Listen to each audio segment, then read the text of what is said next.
Hello students, जैसा कि last video में मैंने आपको डिस्कस किया था कि हम आज का टॉपिक करेंगे या नेक्स्ट टॉपिक करेंगे कंज्यूमर इक्विलिब्रियम। और मैंने आपको बताया था कंज्यूमर इक्विलिब्रियम दो टाइप का होता है, एक सिंगल कमोडिटी केस और एक टू कमोडिटी केस। तो आज का हमारा टॉपिक है consumer equilibrium one commodity case. अब कंज्यूमर इक्विलिब्रियम क्या होता है, consumer equilibrium one commodity case में क्या होता है, टू कमोडिटी केस में क्या होता है, अब इसको हम स्टेप बाय स्टेप यहाँ पे एक्सप्लेन करेंगे और उसे समझेंगे। तो सबसे पहले हम ये जानते हैं कि कंज्यूमर इक्विलिब्रियम हम एक्चुअली कहते किसे हैं। तो कंज्यूमर इक्विलिब्रियम क्या होता है देखते हैं। Consumer will buy the units of a commodity only if the benefit is greater or at least equal to the cost of commodity. एक कंज्यूमर किसी भी कमोडिटी को कब ख़रीदता है या उसकी कितने यूनिट्स ख़रीदता है, ये डिपेंड करता है कि कंज्यूमर को उससे सेटिस्फेक्शन कितना मिल रहा है या उसे यूटिलिटी कितनी मिल रही है। अगर कंज्यूमर जितना भी प्राइस पे करता है किसी कमोडिटी को परचेज़ करने के लिए, उस प्राइस से ज़्यादा उसको सेटिस्फेक्शन मिल रहा है तो वो उसे डेफिनेटली परचेज़ कर लेगा। अगर उसे उस प्राइस के बराबर का सेटिस्फेक्शन मिल रहा है फिर भी कंज्यूमर उसे परचेज़ कर लेता है। लेकिन अगर उसने जितना प्राइस पे किया है उससे कम सेटिस्फेक्शन कंज्यूमर को मिलता है तो कंज्यूमर उस कमोडिटी को फिर परचेज़ नहीं करता है। तो यही है हमारा वन कमोडिटी केस में consumer equilibrium. Consumer in consumption of single commodity, मान लीजिए एक्स कमोडिटी परचेज़ करता है, will be at equilibrium when marginal utility is equal to the price paid for the commodity. यानी किसी भी कमोडिटी को purchase करने के लिए कंज्यूमर जो प्राइस पे करता है, अगर उसकी यूटिलिटी सेम उसके बराबर आ रही है तो कंज्यूमर उसको आसानी से परचेज़ कर लेता है जो प्राइस पे किया है। तो इसलिए कंज्यूमर इक्विलिब्रियम हमारा बनेगा जब मार्जिनल यूटिलिटी उसके प्राइस के बराबर होती है।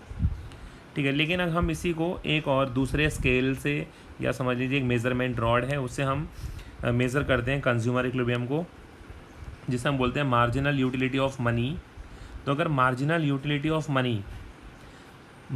Utility of commodity divided by price इसके इक्वल हो जाता है तो कंज्यूमर अपने आप को इक्विलिब्रियम में मानता है। तो मार्जिनल यूटिलिटी ऑफ मनी क्या है? Marginal utility of money means rupee worth of satisfaction that the consumer expect to get. यानी किसी भी कमोडिटी को कंज्यूम करने से कंज्यूमर उससे कितनी एक्सपेक्टेशन रखता है, कितना उसको मिलना चाहिए। और MUX upon PX rupee worth of satisfaction that the consumer actually get. Consumer ने पैसा खर्च करके जितना उसको मनी की फॉर्म में जो सेटिस्फेक्शन मिला है और वो जितना एक्सपेक्ट कर रहा था, अगर ये दोनों बराबर हैं तो कंज्यूमर इक्विलिब्रियम में होगा, अदरवाइज़ वो इक्विलिब्रियम में नहीं होगा।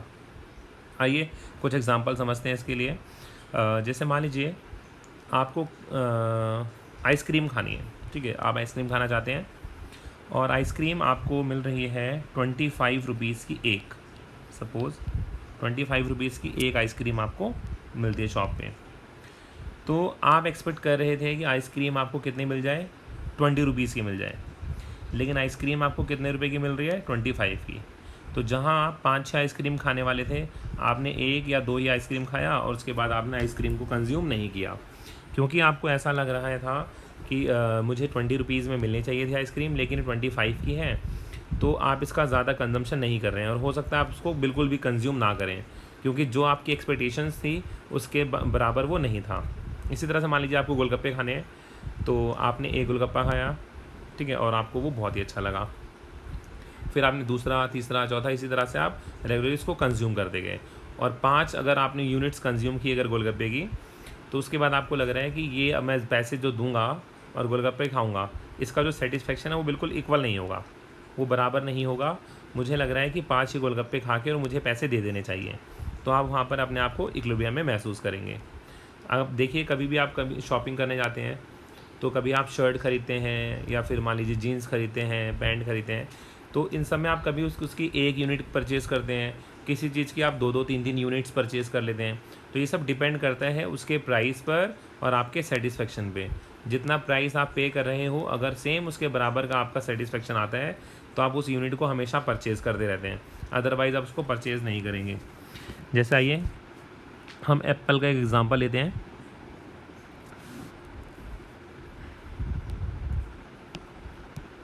एप्पल सभी बच्चों को खाने में अच्छे लगते हैं और हमारी हेल्थ के लिए भी अच्छा होता है। तो एक एग्ज़ाम्पल ऐड कर लेते हैं।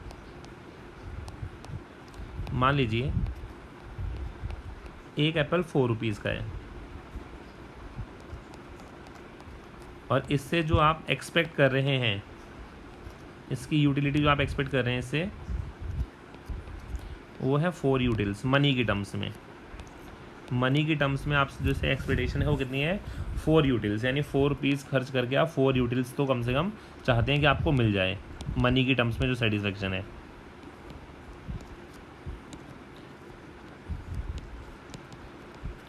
मान लीजिए पहला वाला आपको यूनिट कंज्यूम करने से जो इसकी मार्जिनल यूटिलिटी है वो आपको मिल गई है 20, सेकंड से 18, 16, 10, 0 कर लेने से 0, -4। जैसा कि मैंने आपको बताया भी है लास्ट वीडियो में, मार्जिनल यूटिलिटी हमेशा यूनिट्स के कंजम्पशन करने के साथ साथ डिक्लाइन होता जाता है। अब मैं इसे मेज़र कर रहा हूँ मनी की टर्म्स में, जो कि हमने पीछे देखा है, ये होता है MUX अपॉन में PX। अब अगर आपने पहली यूनिट को कंज्यूम किया है, 4 रुपीज़ आपने पे करे हैं पहली यूनिट के लिए, लेकिन आपकी जो एक्सपेक्टेशंस थी वो कितनी थी, 4 यूटिल्स, लेकिन आपने एक्चुअली कितना गेट किया, 20 डिवाइडेड बाय 4 रुपीज़, तो आपको कितना मिला, 5। तो आपकी एक्सपेक्टेशंस कितनी थी इसको लेकर, आपकी जो एक्सपेक्टेशन थी कितनी थी मनी की टर्म्स में, 4 यूटिल्स, लेकिन आपको कितना मिल गया, 5 यूटिल्स।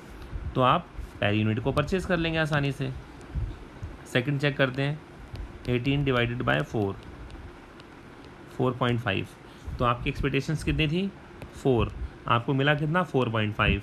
आप सेकंड यूनिट को भी कंज्यूम कर लेंगे।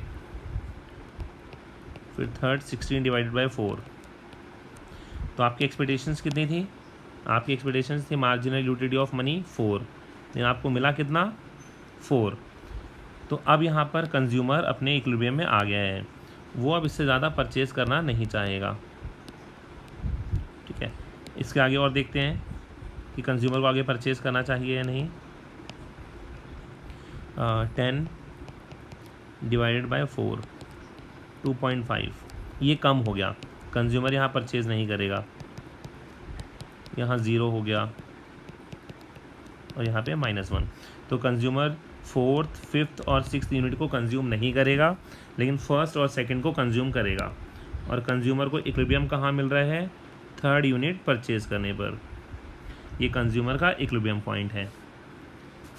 अब आप लोगों को ज़्यादा अच्छे से समझ में आ गया होगा कि कंज्यूमर हर एक यूनिट को 4 रुपीज़ पे कर रहा है और 4 रुपीज़ पे करते हुए उसने फर्स्ट, सेकंड और 3rd यूनिट को कंज्यूम कर लिया और 3rd यूनिट पे ही उसे इक्विलिब्रियम मिला। अगर इसे हमें ग्राफ के थ्रू शो करना होगा तो कुछ ऐसे शो करेंगे।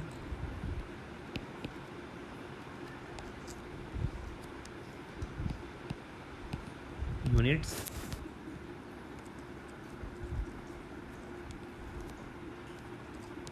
Marginal utility,